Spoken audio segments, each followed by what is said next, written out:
Hello, I'm Emma of Granola Gear, and I'm so excited to be back again with you chatting about what I have been knitting on lately. I have a lot to talk about today, and I also went to a fiber festival recently, which at the end of the video, I'm going to talk a little bit about that. I meant to take more videos, but it just didn't happen. I was too excited. So I'm just going to talk you through what I got and a few other things.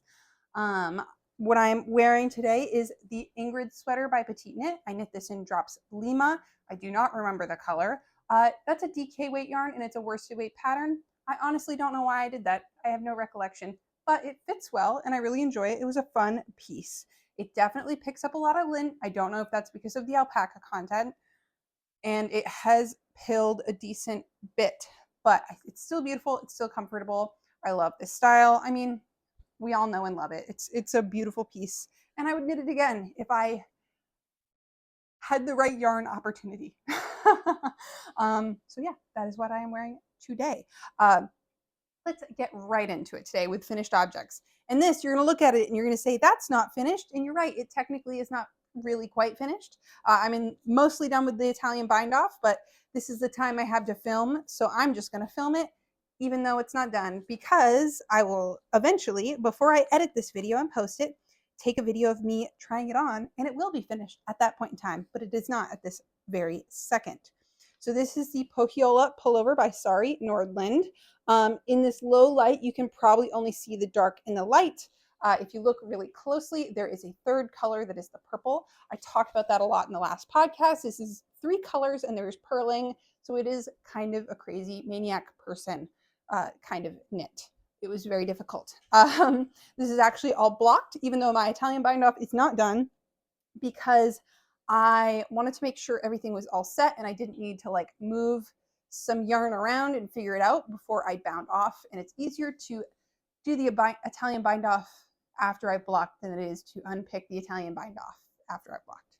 So that's what we went with, because I was feeling like this was a good length, but it was like measuring not as long as she said to do for the full length.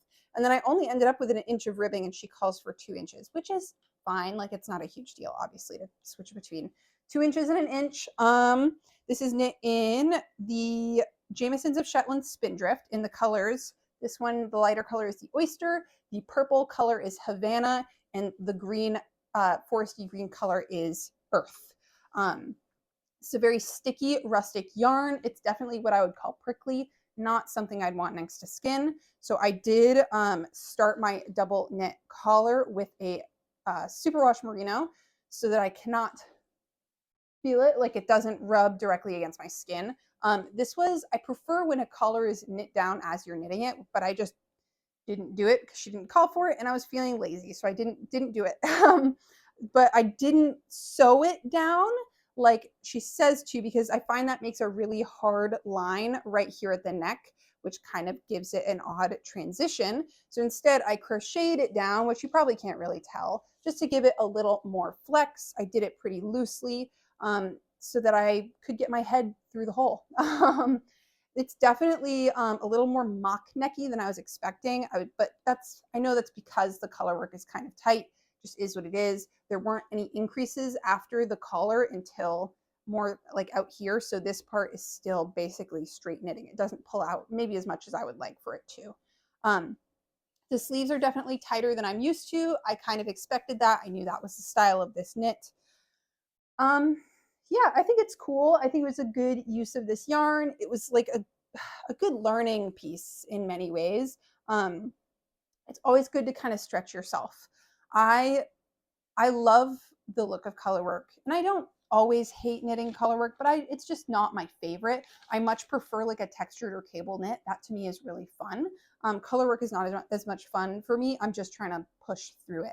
And the final product makes it worth it. I'm not saying I'm never going to knit color work again. It's just not something I super enjoy. And the purling was too much for me, and having to do 3 colors in a row for more than just like 1 or 2 rows, it was like quite a few rows, was definitely too much. I would really prefer not to do another piece that was like that much 3 color, especially 3 color with purling. It fits all right with the short rows after the yoke in the body. It's not my favorite way of doing short rows, but it's better than none at all. So it's fine. It's similar to the Lumi pullover which I've also knit where the short rows are. Just keeps it from riding up too high in the back. Yeah, I did the colorwork sleeves. Those are pretty good. It's definitely tighter here, but she doesn't have you decrease during this colorwork section. So it's kind of, I think, assumed that the colorwork will pull in more.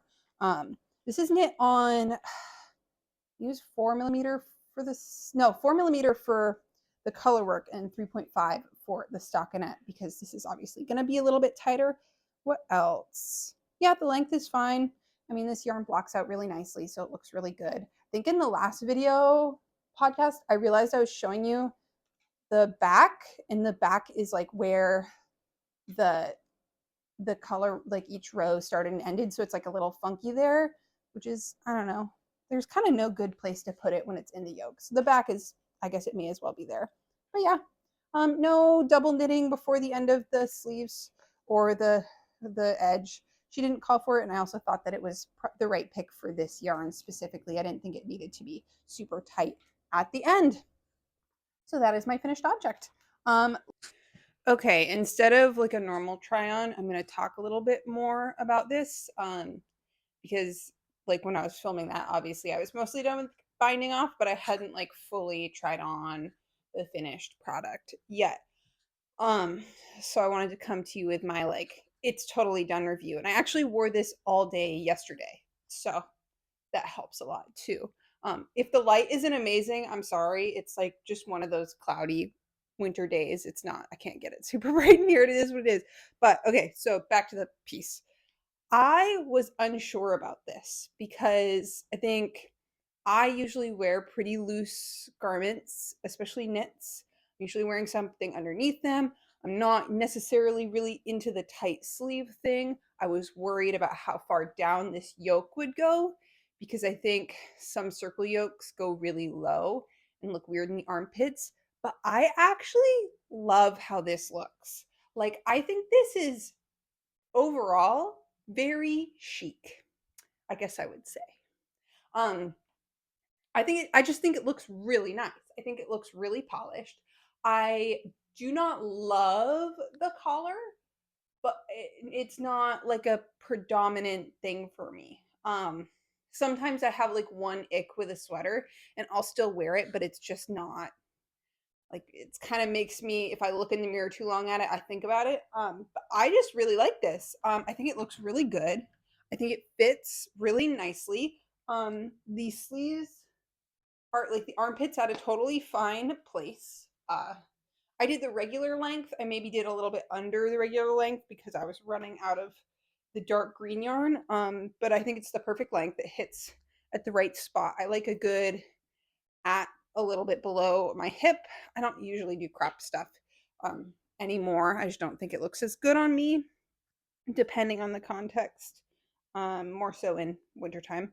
But yeah, I really like my thing about the neckline is just that the increases don't start until after like the first kind of section of color work. So this is on larger needles than this ribbing, but it's not more stitches. So it does ride up a little bit. It doesn't sit quite as flat there. So this comes up a little bit higher.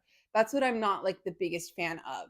Because it's a folded collar, I just feel like it was kind of similar with my Lumi pullover that was also by Sari Nordland. I just felt like the folded collar sat up really high. And like I said, I crocheted down the folded collar so it wasn't as tight. So it's not like there's a really hard line at that seam that's keeping it from going down. It's just sitting there. I know when I saw like Casey from Young Folk Knits, she didn't sew down her folded neckline. So it sits up more like an intentional turtleneck. This looks like it's supposed to sit further down, but it is a turtleneck. But it's not the end of the world. I'm okay with it. I still think it looks good. And if I hadn't folded it, the inside, like I said, is super wash, which is good because I can wear it like this against my neck and it's not bothering me. The one thing with that though is this is like a really prickly rustic yarn. There's different types of rustic yarn. I wish there were better words for just like describing how a yarn feels, but this is definitely prickly. It's not something I'd want next to skin. I was hoping I'd be able to just wear a regular long sleeve shirt, like a crew neck long sleeve shirt under this because of what I did with the collar, but because this first section of color work rides up a little bit, I do still need like a mock neck or a turtleneck underneath it to fully like cover my skin underneath it, or it'll rub like a little bit at like my collarbone. So overall, I'm happy with it. I think the fit is surprisingly good. I think the sleeves, though tighter than what I normally go for, I think they look good. Like, I wore this to the office yesterday and I felt really nice. I felt like I looked nice. Yeah, I'll show you the back. It's the same, but like I said, my second contrast color, the purple, isn't super high contrast, but I still like it. I still think it looks good. I think if you go up closer to it or in like regular daylight, you can see it easier. It's harder to tell on camera. But yeah, I'm a fan. I like it. I'm glad I did the colorwork sleeves, though my magic loop colorwork with 3 colors was just like not working. But yeah, content. That's it. Let's start with whips. First one I've showed you before, similar kind of progress as last time. This is the Journeyman Jumper by Knitwits and Yarns in Hobie Friends in the color Dark Denim. I'm just continuing to work on the stockinette whenever I get a chance, so no real big update on that. Worsted weight project on 4.5 millimeter needles, so a US 7, just cranking along whenever I get the opportunity. That's that one. Next I have the Sill Slipover, which is by Petite Knit. It's a worsted weight pattern. I'm knitting this in an overdyed Cascade 220, which is 100% wool. And I have since the last time put on the edges and am working on the body. I've got a little ways to go, not a ton left. What did I have to say about this? I've wanted to knit this for a while. Like I said last time, I finally realized that I had a good yarn for it. I'm happy to get this out of stash. One thing that's interesting about this piece, something I haven't done with 2x2 rib before, is the Italian bind off. I didn't really realize that to do it, you have to basically reorganize the stitches to be 1x1 rib and then you Italian bind off. I'm not sure how I feel about it. I think it works for this piece. I don't think just like a regular bind off would have been great for this, but it's not my favorite. Like I think for most 2x2 rib pieces, an Italian bind off is probably not the way to go. But for this, I think it works. I'm not going to change it. I think it looks all right. I have plenty of yarn left for this. It's been dyeing my hands red because it's probably going to lose a little bit more color when I rinse it out at the end, which it definitely needs. But I like this color a lot more than the bright coral that it was, and I'm excited to have it finished. I do really like I said, these textured stitches or cables. This is a lot more fun to me, and I can memorize it. I can just like crank on it, which is what I've been doing. It doesn't take a ton of looking at it. I get like some stockinette rows, and then I get some basically rib rows, and then I get some like every X number of stitches on purling, and that's fun for me. There's a little bit of like mental stimulation, but not so much that I'm like it's too much going on. So that is that. And we're going through things pretty quick today because it's that kind of day. But the next thing I have is a cast on that I'm so excited about. And this is my replacement for the Pojhola because I cast this on when the Pojhola was blocking before I did the Italian bind off. So that's why things are a little shuffled, and why this is on a cord, because I needed the cord for that needle on the Pojhola to do the Italian bind off. But I have cast on the Champagne pullover by Sari Nordland also. You might have heard me talk about this or post it on Instagram, which, by the way, if you want more frequent updates or my musings or what I'm thinking about doing next, or sometimes I ask people what I should do next, you can follow me at granola.gear on Instagram, and I share a lot on my stories. I don't post as much on my grid, but I love kind of just giving updates, and you'll get them before this podcast comes out. So you may recall, if you've been watching this for a while, this yellow looks really familiar. It's because it is familiar. It's the same yarn I knit my April cardigan with. And it is also literally the same yarn I knit my April cardigan with because I frogged it.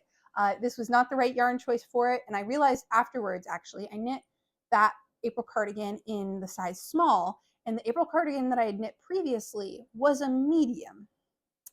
So that was part of why it was too small. I almost always knit the size small, but I don't think this yarn and that pattern meshed together in the same way that my first iteration had. So I decided, because I also decided I don't like the color yellow, that this yarn was going to go into the Champagne pullover by Sari Nordland, which has this beautiful cabling and lace. It's amazing. And I also, at the end, am probably going to over dye it. I don't know exactly what color. It may be a very similar color to this because I like this color and it would be really easy. It would go over the yellow really easily. Could also try a green, but I'm not sure if this lace is really a green. I don't know if I'm feeling green for it. I want to go with something that has, like, will take yellow well. Like, I'm not going to put a blue over it. I don't want to end up with a teal. I'd rather end up with like a dark green or dark red. So that's the direction we're going. I'm working on the back yoke. I'm very excited about it. This, again, I love a good like lacy situation. It's fun because it's just yarn overs and like knit togethers and SSKs. So it's like easy to follow the chart. It's fun. It's interesting. I can't like read a book while I'm doing it, but this is really engaging to me. This is what I enjoy more than color work, I think. Um, the messing with the colors kind of drives me a little crazy, and it also actually hurts my hands more. Just knitting stockinette, knitting ribbing, knitting cables and lace doesn't bother my hands at all. Color work does bother my hands. I think it is because I knit continental normally, and when I knit color work, I continental with one color and throw with the other color. So it is also the hand that I would throw with that hurts. So I think that that is, the reason for that. So I try not to do color work all the time also because of that, because I don't like taking breaks. Who does? From knitting. So I try to space out color work that I do so that I'm not, killing myself. But this came on a cone. I thrifted it. It's called Main Line. I can't remember the exact like what the name for this weight is, but it's a DK weight yarn. 100% wool. This color is daffodil if you like it. It's definitely a more local yarn that I just happened to find at the thrift store. And I have a whole bunch left on the cone too. So if I use more than I used for the April cardigan, I have some left. And if not, then I still have some left. So we'll see how this goes. I'm excited about this. I really love the look of this. I love the lace with the cables over it. It's such an interesting and beautiful design. Excited. And that's all the works in progress that I have. When I finish this sill slip over, which is going to come very soon, I'm kind of in the air between two pieces. I have yarn, I think, for both of them. One of them I need to swatch. The first one is the Tulip Loop Vest by Other Loops. And the other option is I think it's the Light Gems wrap by 100 Acre Wool. It's either Light Gems or it's Light Jewel. I'll put it on the screen. And that's like a cable and lace wrap scarf. I have potential yarn for both of these. I would probably do the light jewel gem wrap, but I'm not sure if I want to do two big cable lacy pieces at the same time. I don't know if that's going to work because I want something I can knit on a little more not looking at it, which is why the Tulip Loop vest might be the next cast on. We will see. So it's between those two for what's next. And now I'm going to chat a little bit about my acquisition and the Fiber Festival I went to. So I went to the New England Fiber and Farm Festival, or Farm and Fiber Festival. I'm not sure.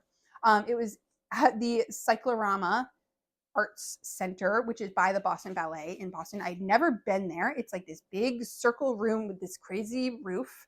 I had never even heard of it. It was very cool. It was, like it sounds, probably a more farm oriented festival. I knew of some of the vendors going in. I didn't know all of them. There's definitely a big variety. There are a lot of local farm type places. There were a couple places like Junction Fiber Mill, which mills beautiful yarn that's, I think, like what you would call a fractal spin. It's like the dyed in the wool from Spin Cycle. They make that type of yarn. It's super beautiful. It's milled in Vermont. So pretty local. There was some other stuff, like there's Brooklyn General from Brooklyn that was there. And they had Spin Cycle and a few other things. But yes, some farm people selling yarn that was more for weaving, people selling just fiber. I didn't see a ton of like braids for spinning and that kind of thing. I saw some roving, saw a few bats. I saw like needle felting stuff. And there were places that were selling just like a fleece that you could get to process.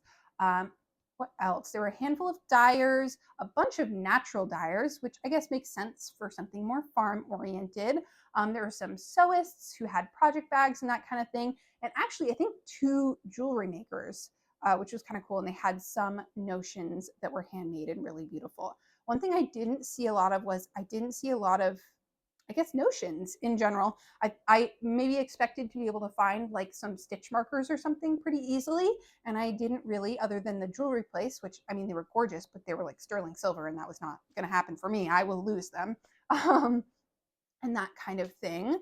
What else? Yep, mostly wool and that sort of fiber. Farm festival, I guess there's less like silk and that kind of thing, but it was fun. I went with some other knitters that I know. We had a great time looking at everything. And I made a couple purchases, only one yarn. I bought a magnet from the festival. I forgot to bring it with me, but I'll show a picture of it. It's on my fridge. It's very cute. It has a sheep on it. Um, but that was fun. They had some merch. What else? I don't know. It's cool to see everyone in their knits. It was a good day. It was fun. They had some speakers. We didn't watch any of them. It wasn't like super emphasized. It was more the festival type stuff. The one yarn I did buy is by from Bloom Woolen Yarns, and it's their solstice yarn. I don't know if this color is kind of hard to pick up on camera, so if it doesn't show up well, I will insert a photo. But it is just got the most gorgeous plies in this such a springy purple pink color. It's their light DK, 90% wool and 10% mohair. And it's 3.5 ounces. Romney Cross and Angora Clip, 2023. It's from, the wool is from Western Mass. It was dyed in Mass and it was spun in New York. And this is, I think, just gorgeous. Does it tell me what color it is? I don't even think it lists the color on this. No. But yeah, I thought I have some ideas for this. I was thinking maybe I could do the pressed flower shawl with some white. I think what I have might be a little under what is required for that, but I believe you could just make it a little bit smaller, do a few less rows. So that's a possibility. I also might just do a scarf with it or something like that. Yeah, I'm thinking something small, not too crazy, an accessory. It is 10% mohair, so I'm probably not going to do like a hat or anything like that, but I just fell in love with the gorgeous plies of this yarn. It's so beautiful. I looked at everything and nothing was really speaking to me. And I was doing my last pass and I actually hadn't stopped at their booth and I was like, that's it. You're coming home with me. So this was my purchase, one special purchase. So that was really fun. It was a good time. It was the first fiber festival I've ever been to. So I enjoyed myself thoroughly. This might have been a quick video, but I just wanted to give you an update with the time that I had. And I hope you enjoyed my chatting. I'm still trying to get those winter knits done and I'm enjoying wearing them as much as I can. And I'm keeping track of how many wears I have on each piece because I think I'm going to put that in my end of the year video next year. I think it'll be really fun. So I hope you enjoyed this. If you did, give me a like, a subscribe. I'd really appreciate it. It means the world to me. We hit 4,000 subscribers, which is so cool. It's so cool. It's really cool to me to have people actually want to hear me talk about knitting because I love talking about knitting. Let me know what you've been working on, what you're trying to crank out before the end of the winter, or if you're already on spring knits. Some of you people are crazy, but I hope you have a great day and happy knitting.